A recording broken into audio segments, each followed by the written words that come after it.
A critical parliamentary report has labelled the government's legislation concerning Rwanda as incompatible with Britain's human rights obligations. Yes, this of course as the bill is set to face more opposition when it returns to the House of Lords in the next half an hour or so. So, will this carry weight? Neil?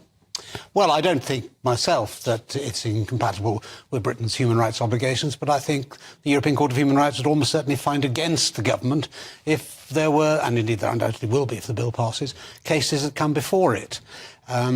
The Supreme Court decided that the government's policy was unlawful because they relied upon a report from the United Nations Refugee Convention, and there have been many criticisms of that.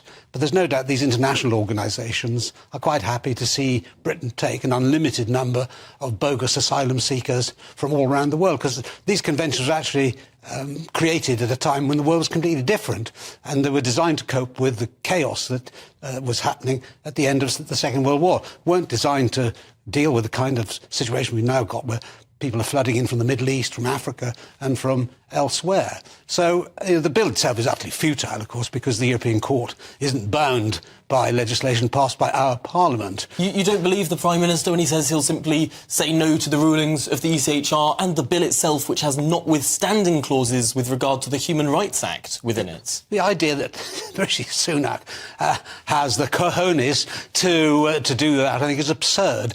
And I think he's just kicking the can down the road, because even if the bill passes, there will be appeals directly to the European Court, and they will not be decided this side of a general election. So I think it's just a distraction from the real issue. Judita, obviously there have been examples where the British Parliament has said no to the European Courts of Human Rights in the last 15 or so years. Prisoner voting is the biggest example of that.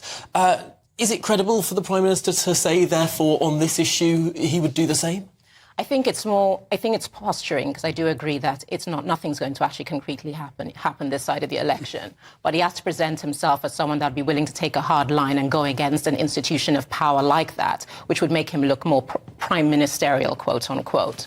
But in practicality, it's not going to hold water, because at the end of the day, when you look at the functionality of it, there are too many people against it who feel that they have been left out of the process on deciding the terms of this bill, and you cannot be seen to circumvent your own country's judiciary system to arrive at this conclusion. When they feel you're doing that, people initially have the reaction that you're hiding something, or it doesn't hold water. And that's why what the rhetoric has been from everyone who's criticised the bill. So if you actually are willing to put it up and say, OK, fine, pull it apart and let's rebuild it, there's more chance of down the road it actually concretely happening. Yes, because it's interesting. The likes of Robert Jenrick, who was in the Home Office, the likes of Suella Braverman, of course, who was the Home Secretary, have said, no, Rishi Sunak, this bill is not going to stop the merry-go-round of legal challenges. People will still be able to appeal Home Office decisions and appeal their deportation to Rwanda. It's not going to work. But Rishi Sunak insists, no, this is the toughest bill we've ever had. I think part of me finds that ridiculous, but also I think, again, everyone's kind of learned from, there's this knock-on effect of the Trump modus operandum, where there's a formula where no one can make me bend if I am the leader. And that's what everyone's trying to do. But what I feel also is that people have to be careful that when you pursue your advocacy for the refugees and do so with such zeal, you also run the risk of adopting a kind of rhetoric that's offensive to the Africans. Rwanda is a country with people who live in it.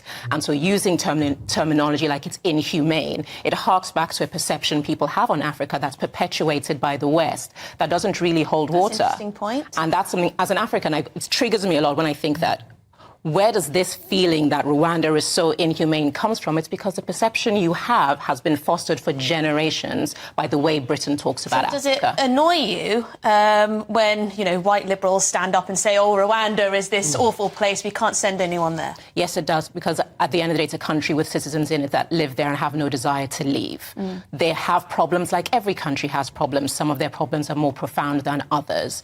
But to speak of it in such a way that to say that a refugee going there is inhumane is offensive. And the dismissal of that kind of offensive terminology and verbiage just shows the kind of disregard you have for it as a country. And that's something that has to be taken into account, that you're intentions may be noble to advocate for refugees, but the way you go about it needs to be more reticent of who you're offending in the process. No, that's a really fascinating point. Neil, I want to zoom a bit outwards to look at the last time this bill was debated in the House of Lords. You had all the great and good of politics of ages past, but particularly Ken Clarke, of course, the former Chancellor, who stood up and said, actually, he wasn't just Chancellor, he was also Home Secretary at one point, but he stood up and said that this is outrageous, it's going against the courts. By declaring Rwanda as safe, you're going against the Supreme Court, and that's a breach of the separation of powers. But Neil, we don't have a separation of powers. We have parliamentary supremacy, don't we? Well, we should have, but we don't. That's the reality, because people like Ken Clarke don't believe in the supremacy of Parliament. They think that it's far better for unelected judges in Strasbourg to decide ultimately what our laws on asylum and refugee status are. And the reality is that Parliament traditionally was the supreme lawmaker in this country, and if the courts ultimately, in the House of Lords, in its judicial capacity, formally decided one thing, and the government thought that it was wrong, it could change the law to reverse that.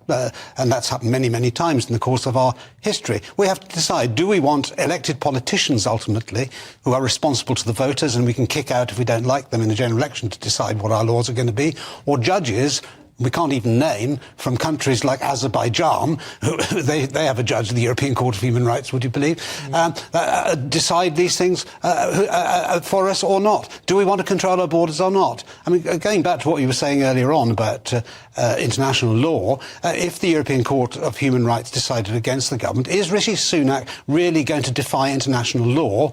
I don't believe any British government should do that. The only way in which we could square this circle is to leave the European Convention on Human Rights, but Neil, and Parliament should then be supreme. The ECHR over prisoner voting.